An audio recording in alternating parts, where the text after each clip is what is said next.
Bonjour et bienvenue dans ce petit tutoriel du logiciel Scicolo où nous allons voir une petite fonctionnalité, une nouvelle fonctionnalité qui va vous aider à enregistrer rapidement, plus rapidement les informations de plusieurs élèves.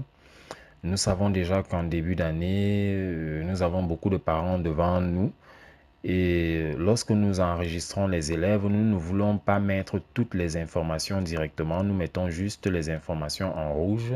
En général, c'est le nom, le sexe et nous partons inscrire l'enfant.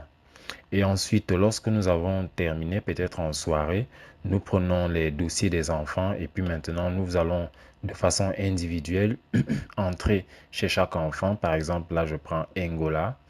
Ici, nous allons dérouler le bouton Action pour venir dans Informations personnelles et ajouter les informations manquantes.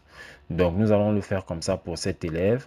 Ensuite, nous prenons un autre dossier. Voilà, nous allons chez l'élève suivant. Vous voyez, ça fait plusieurs clics. Nous modifions aussi cet élève. Dès que nous avons fini, nous partons chez l'autre et ainsi de suite, ainsi de suite. Alors, pour ne plus faire cela, nous avons fait une petite fonctionnalité qui va vous permettre de faire plusieurs modifications dans une salle de classe à la fois. Donc, pour le faire, c'est assez simple. Vous allez ici dérouler le bouton, ce bouton que vous voyez, Action de masse. Vous le déroulez et vous allez voir le premier bouton là, Modification multiple. Vous cliquez dessus.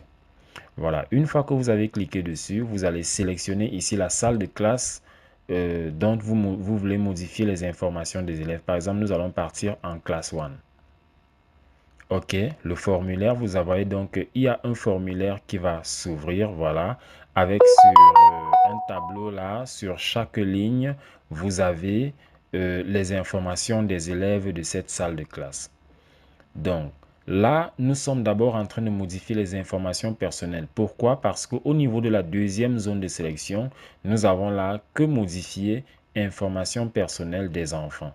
Vous avez autre chose que vous pouvez modifier à l'intérieur. Nous allons revenir sur ces autres choses plus tard. Donc, attardons-nous d'abord sur les informations personnelles des enfants.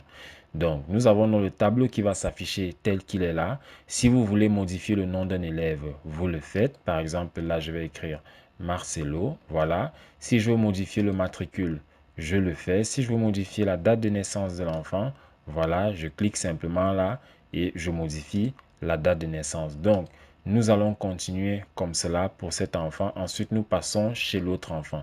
Cela veut dire que nous avons par exemple les dossiers de tous les enfants de cette salle de classe. Nous ouvrons tout simplement leur salle de classe ici et nous allons simplement avoir ce tableau pour modifier leurs informations.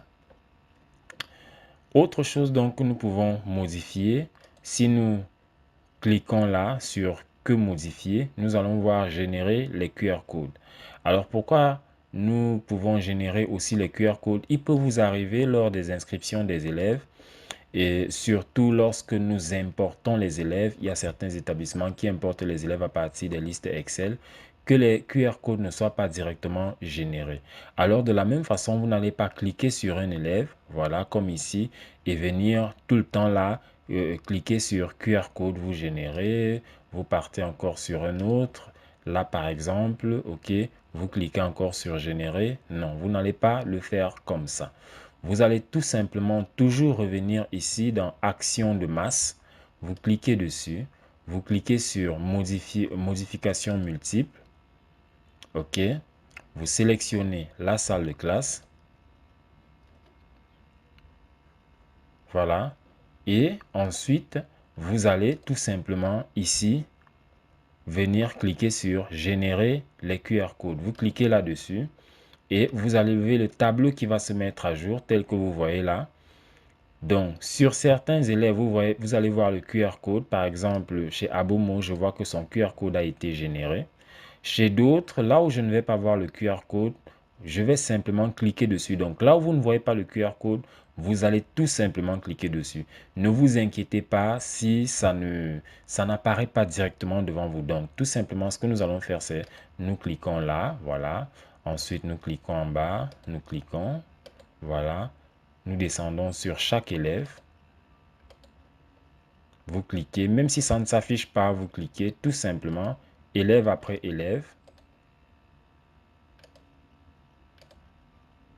Nous allons terminer la salle de classe.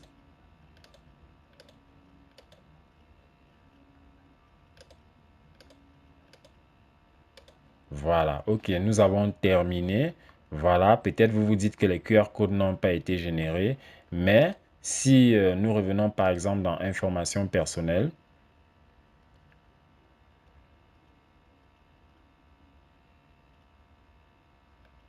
et ensuite nous revenons dans QR code,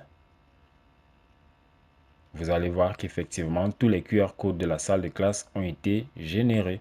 Donc c'est assez facile, voilà. Je sélectionne par exemple une autre salle de classe. Je vais par exemple prendre, est-ce que j'ai des élèves au CE1? Voilà, le CE1, les QR codes ne sont pas générés. Je vais simplement cliquer là sur le QR code de chaque élève. Vous voyez que c'est très facile. Si vous avez importé des élèves et que les QR codes n'ont pas été générés, vous allez tout simplement faire ceci. Si au début d'année, vous avez beaucoup de parents devant vous et que vous mettez juste le nom de l'enfant, vous n'allez pas aller élève après élève. Vous allez tout simplement, n'est-ce pas, venir ici dans information, information personnelle de l'enfant et des enfants dans modification multiple et mettre toutes les informations directement pour une salle de classe. Donc voilà ce petit tutoriel qui peut vous aider à faire des modifications multiples. Merci.